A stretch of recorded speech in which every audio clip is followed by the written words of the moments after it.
so many local colleges. That's okay. We both have big mouths.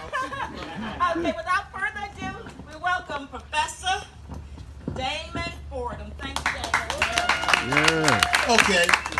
First of all, it's very appropriate here that we're here today for reasons more than you realize. Because most people don't know that 249 years ago today, May the 4th, 1670, under Captain Nathaniel Sale, the good, quote-unquote, ship Three Brothers came into what we now know as Charlestown Landing.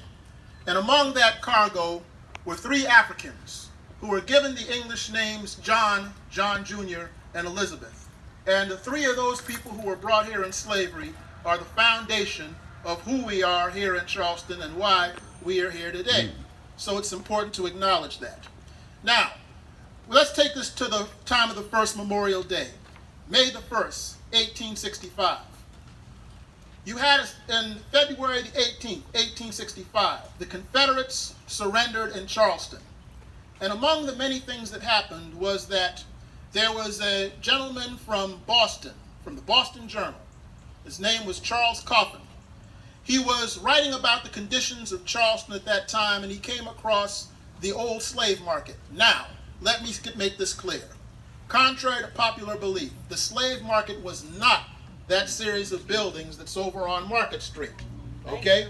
The actual slave market was on number 6 Chalmers Street, and one of the few buildings of that kind that survive today. So it's important that we understand that so we don't speak in error. But Charles Coffin was walking around there, and he saw a lady by the name of Dinah Moore, and the two began to converse. And Dinah Moore just happened to say to this northern reporter, "Sir, do you see that block in the middle of that building?"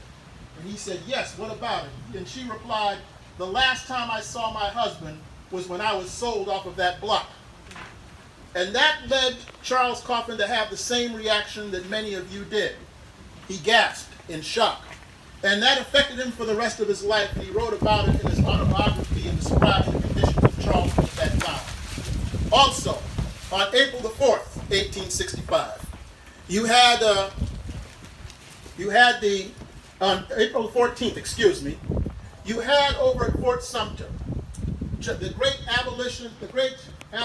abolitionist who founded the Liberator newspaper, William Lloyd Garrison, the man who brought Frederick Douglass to the public.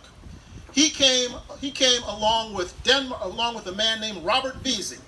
Robert Vesey was the son of the great revolutionary Denmark Vesey, along with the great Robert Smalls, who sailed the ship the Planter and his family out into freedom in that same harbor 3 days earlier. Those three men came to Fort Sumter, and they took down the Confederate flag and put up the stars and stripes to symbolize the defeat of the South in the place where they first rebelled. They were expecting a speaker to come the next day, but that speaker went to Ford's Theater in Washington, D.C. with his wife to watch a play called Our American Cousin. And 3 days earlier, that same gentleman made a speech in which he talked about Reconstruction, and he called for, quote-unquote, Negroes who had served into the Army and who were very intelligent to have the right to vote, and for people to attend public schools. So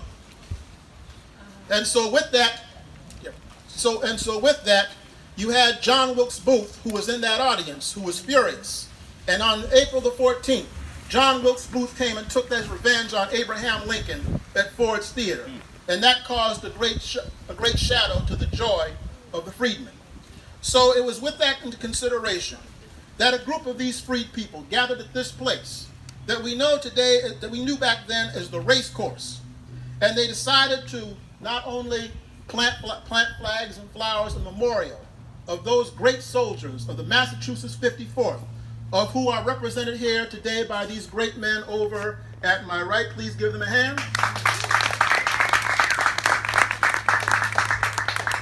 And they had a group called the Patriotic Association of Colored Men and the Mutual Aid Society. And they came together and sang, instead of Dixie, they sang the Star-Spangled Banner, America, Rally Around the Flag, John Brown's Body, and most importantly of all, the Battle Cry of Freedom. And that is considered to be the foundation for what we know today as Memorial Day. Now, this was also the foundation of a lot of things that were not taught to many of you in the history books. because 3 years after that, 76 blacks and 48 whites gathered at a place that was known at the time as the Charleston Clubhouse, which we today know as the federal courthouse. And they rewrote the Constitution of South Carolina. They called for public hospitals and mental institutions. They called for all men above the age of 18 to vote. They called for women to be allowed to divorce abusive husbands. And one of those men, Robert Smalls, on January the 23rd, 1868, made the following amendment that said, resolved, all children between the ages of 7 and 14 must attend public school 6 months a year. Robert Smalls not only was the man who rescued his family from slavery in the ship The Planter, he also was the man behind the foundation of the public school system of South Carolina. Now, I didn't get that in school. I got that from the minutes of the 1868 Constitutional Convention, which are at the archives of the Charleston County Library. Now, the average person does not know to look to these places to find these things. But it is our job as historians to come out of the ivory tower and go out to the average Jane and the average Joe to teach them this kind of information. Why? Because when you look through this, you see people not only like this, you see people like William Lloyd Garrison and John Brown, who literally, a white man who literally risked his life. It is because of people such as this that we enjoy the freedoms that we have today. And it is important that you teach your children about these people, because left to the devices of many, all you will hear is of gloom, despair, and agony during this time. Nothing to inspire people, nothing to cause them to arise from the culture of despair. And it's important that we will know that we teach the young people about these good and great and brave people and the things they did on both sides on that side, because that way we will no longer have to tell our children that they should have to be proud of who they are. We don't have to tell their children to think of themselves as beautiful. Once you get a good understanding of this in their minds, you don't have to tell them to be proud, be beautiful, be smart. They will know it and take it for granted. Thank you very much. Yes, sir. Yes, sir. Yes, sir.